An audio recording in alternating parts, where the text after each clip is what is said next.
The story you're about to watch is about one specific family who lost a loved one during the floods caused by Helene.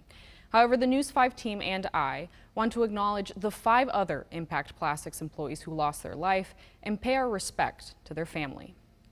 La historia que está a punto de ver es una historia conmemorativa específicamente a una familia que perdió un ser querido durante las inundaciones causadas por Helene. Sin embargo, el equipo de Noticias 5 y yo queremos reconocer a los 5 otros empleados de Impact Plastics y dar nuestro respeto a las familias. She was a person of great faith, a nurturer, and she was just someone that you could confide in. You just had this overwhelming feeling of someone who would listen to you and care for you and pray for you. So, a nurturer, that would be the word to describe her. Bertha Mendoza was 56 years old when she passed away, leaving behind her husband, 4 children, and 4 grandchildren. There is always an empty chair. And, you know, when we see that empty space, that empty chair, there's this slight thought still that like, hey, she's in the restroom or she's outside and she's going to come inside anytime. And you know, she's no longer here. So there's still that that empty space that that reminds me of her and that causes me to miss her tremendously. Originally from Juanamoto, Michoacan, Mexico, she and her husband, Elias Mendoza, moved to Irwin in 1998. Something that I like to brag about my mom and my dad actually is that they had a wonderful marriage, a marriage of 38 years. They're the kind of marriage that I inspired to be with my wife, that I would see my dad still opening up the door for my mom, that there was always that place for my mom that was different from the kids. I remember we would try to, ride the front passenger seat in the car, and he said, nope. My father would say, absolutely not. That's where the queen goes.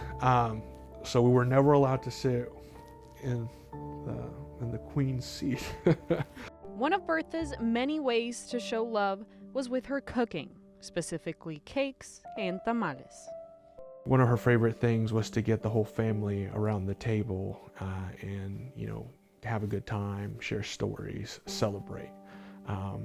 So there was a lot of feasting, I think is the right word. She was definitely a centerpiece, a foundation to our family. For Bertha, becoming a grandmother was one of her proudest and happiest moments. She, would look at my children, and she then would look at me and say, hey, I don't know why, but every time I see your kids, I think they're my kids. I know they're your kids, but they're my kids. I was like, well, of course, Mom, they're your kids. And just the way she looked at them, you could just feel the genuine love that she had for her grandchildren. For my children, that's something that they keep asking for her. And so sometimes, even though I feel like my family has come to peace with, what's happened, or, at least have learned or learning still how to move from one day to the next, it's hard to explain to children. And, that part's the part that still kind of stings a little bit. But we lean on each other. So that's one of the things that I appreciate about my family. The Mendoza family gathered earlier in September for what would have been Bertha's 57th birthday. It was very joyful, but then there was a small period of time where there was a little bit of tears. just because, again, we just remember and miss her. We hear Mom still in our head. And I think it was on her birthday. I said, guys, I feel like I hear Mom. And she's like, why are y'all crying? I'm in a better place now. Like, y'all need to focus more on your families, make sure you're okay. I'm okay. And if you could say something to her, what would you say? Obviously, I feel like you could say a million words, but is there anything that you just kind of want to put out there into the universe? Yeah, I would say,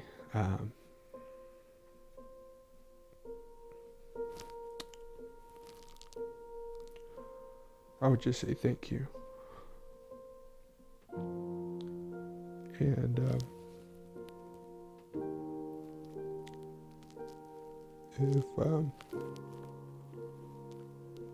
if I could choose, if I had to choose another mother, I would choose her over and over again. Now, 1 year later, Guillermo tells me his family is working on healing, just like his mom would have wanted. I think one of the things that I've known is, life is not guaranteed.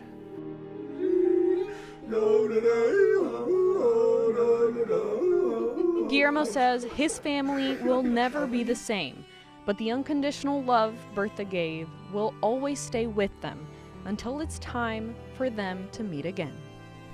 I know that she would want us to still, continue living, to still take care of each other, to help each other out, to continue to have those celebrations that, even though it may look different, just in her honor and her memory, I know she would want that.